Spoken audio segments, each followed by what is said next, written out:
नमस्कार।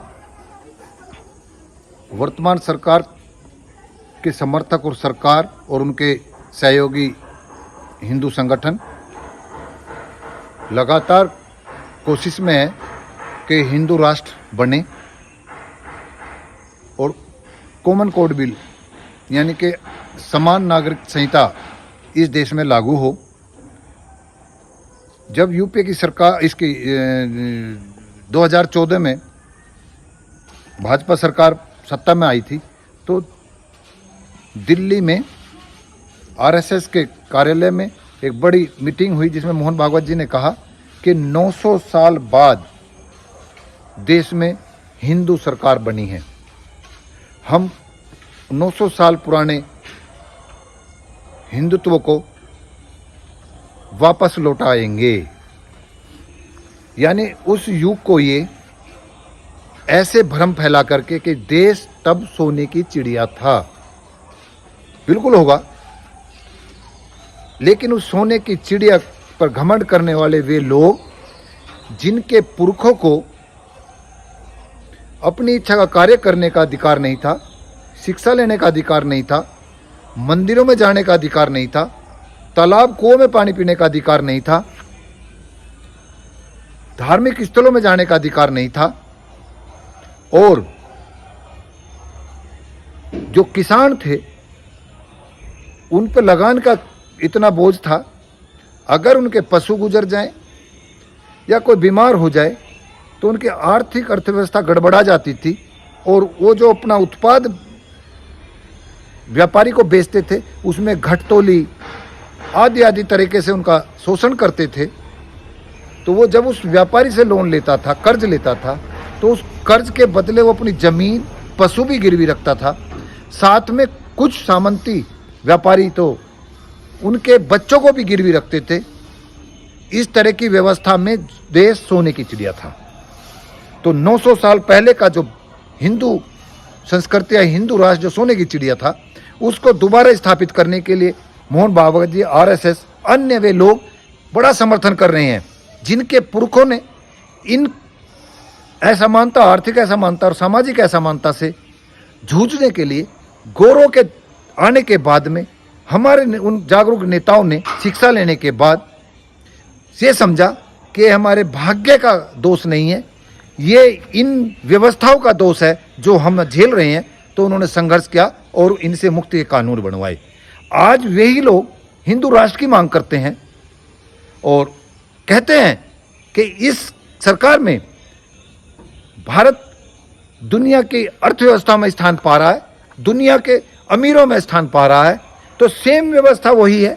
उस समय भी जो कारोबार बताए ना, स्वेच्छा से कार्य नहीं कर सकते थे, यानी कार्यों पर करने पर वो भी यानी कि उन सब व्यवस्थाओं पर, राजनीतिक व्यवस्थाओं पर, धार्मिक व्यवस्थाओं पर, शैक्षिक व्यवस्थाओं पर और आर्थिक व्यवस्थाओं पर, राज्य की व्यवस्था, राजशाही पर उन वर्गों का कब्जा था जो सोने की चिड़िया कहलवाने के लिए घमंड करते हैं।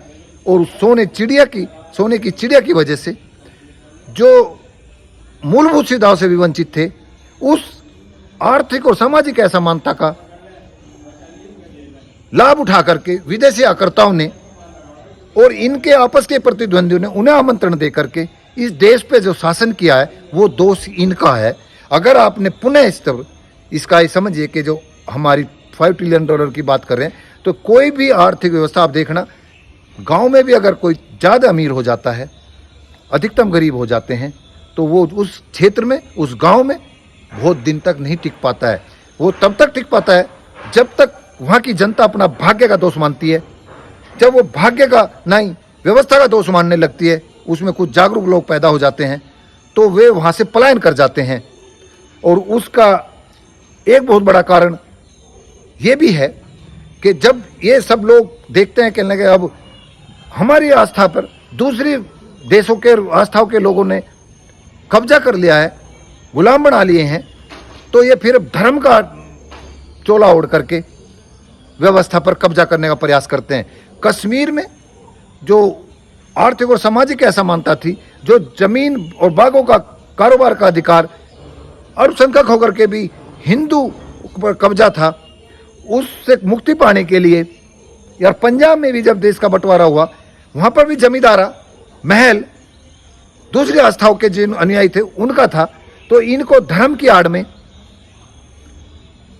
आड़ लेकर के उनको वहां से भगाया गया, जैसे कश्मीर से भी भगाए गए, ऐसी पंजाब से जो बंटवारे में हुआ। तो कुल मिलाकर निष्कर्ष ये निकलता है कि आप इस भ्रम से दूर रह जाइए, निकलिए कि 900 साल पुरानी जो व्यवस्था थी वो व्यवस्था ऐसी ही थी, सोने की चिड़िया तब भी था और अब दोबारा बढ़ने का जो प्रयास चला है। इस देश के अधिकतम लोगों को बेरोजगार करके पैदा की जाएगी। तो इस बात को समझते हुए हमें ये ध्यान रखना चाहिए कि सही क्या है, गलत क्या है। और जो इस समय ये भ्रष्टाचार का जो इसमें हवाला दे करके जो विपक्ष में आज भ्रष्टाचारी आय से अधिक संपत्ति के लोग हैं, उनको डराती धमकाते हैं, तो वे डर करके इनकी सरकार में शामिल हो जाते हैं। लेकिन इसमें एक पक्ष में ये बताऊंगा कि इससे आपको ये सीखना चाहिए, जो भी ये भ्रष्टाचारी हैं या गुंडे हैं, उनको डरा धमकार के अपनी सत्ता में सहभागी बना रहे हैं, जेल नहीं भेज रहे हैं। इसका कारण क्या है कि आप गौर करना, जितने भी सत्ता में सहभागी हैं उन नेताओं के जो जातियां हैं, उनकी जाति के उनके कट्टर समर्थक हैं। उनको ये जेल भेजेंगे तो वो जातियां इनसे खिलाफ हो जाएंगी। तो सहभागी होकर के भी, नूरा कुश्ती लड़ करके भी इन जातियों के समर्थक नेता, आय से अधिक संपत्ति के ढोने वाले भी मौज काट रहे हैं। यूपीए में कुछ सत्ता में मुख्य विपक्षी भी हैं, सम्मानित भी हो रहे हैं मरणोपरांत, और जेल भी सरकार नहीं भेज रही है।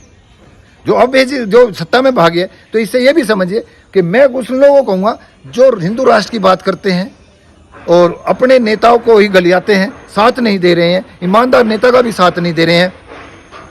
तो आपको ये समझना चाहिए कि इस सरकार में जिसे कहते हैं कि मोदी कभी किसी के सामने झुका नहीं, उसको किसान कानून में और एक आंसू टपकने के संवेदनाओं में इस देश के एक नस्ल ने भूचाल ला दिया था, जिसका परंपरागत इतिहास है कि राजा और बादशाहों के अत्याचारों को उन्होंने ज्यादा दिन तक बर्दाश्त नहीं किया। आज वे लोग भी अपनी आय से अधिक संपत्ति के कारण, मंत्रालय में अच्छा पद पाने के कारण, या टिकट सुरक्षित करने के लिए, या टिकट पाने के लिए सरकार के साथ इस कौम के स्वाभिमान को, उन पहलवान लड़कियों के अभिमान को गिरवी रख रहे हैं।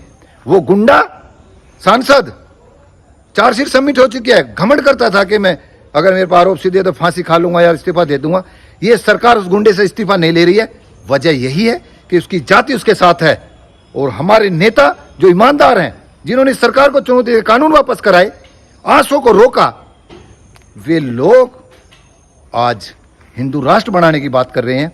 तो आप इससे प्रयास समझने का प्रयास करना। मेरा ये भाव बताने का था कि ये जिन जो आय से अधिक संपत्ति वालों को जेल नहीं भेजना है, इन्हें सत्ता में सहभागी बनाना है, क्योंकि उनकी कौम उनके साथ है। और हिंदू राष्ट्र बनाने के पीछे 900 साल पुराना हिंदू राष्ट्र लाने के पीछे का इतिहास मैंने आपको बताया, और उसका दर्शन आप व्यवस्था पर एकाधिकार, बढ़ती बेरोजगारी को आप ध्यान में रख सके समझ सकते हैं। नमस्कार।